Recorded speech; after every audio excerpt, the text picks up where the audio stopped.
Here I would like to present you our paper, The Complexity of Indoor Air Quality Forecasting and the Simplicity of Interacting with It, a case study of 1007 office meetings.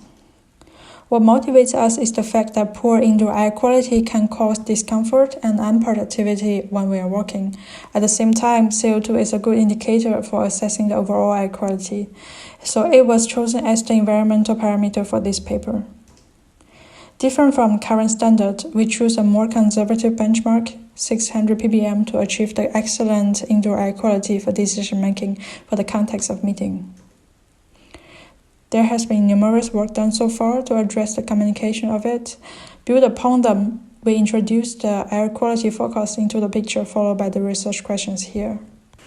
The first question is about how critical the problem of indoor air quality is in the typical naturally ventilated meeting rooms. The second question queries on whether users are sensitive to the high concentration of CO2. The third question aims to discover patterns of CO2 evolution during meeting sessions. And the last question asks about how those patterns and other contextual features inform the design of interaction scenarios towards minimizing interruption. This is further separated into two sub-questions to address the notification strategies as two main time periods, before and during the meeting. To answer our research questions, we developed an environmental sensing device with our industrial partner, where it also incurs subjective feedback from the occupants.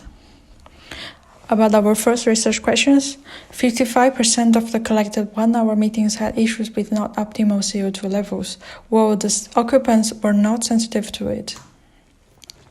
To answer our third research question, we used hierarchical clustering and discovered 5 types of CO2 evolution patterns among the meeting that had starting CO2 below 600 ppm and go beyond it during the meeting.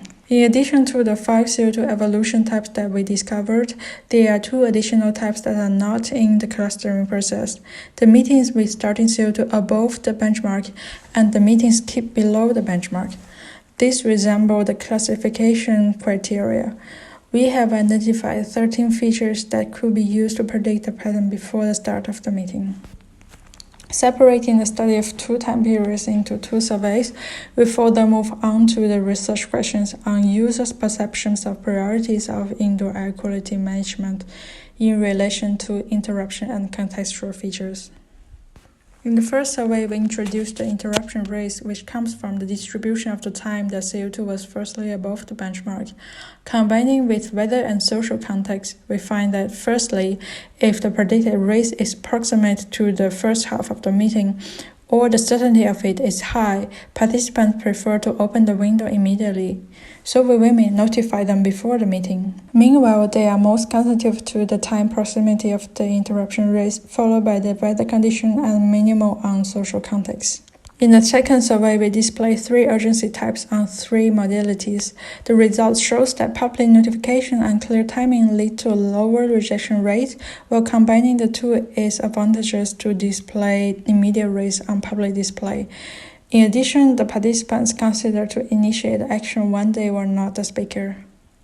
With the results above, we propose a core solution on the public device, where the notification before the meeting could be shown based on the estimated choice, while the notification during the meeting could be shown when an urgent hazardous CO2 level is predicted.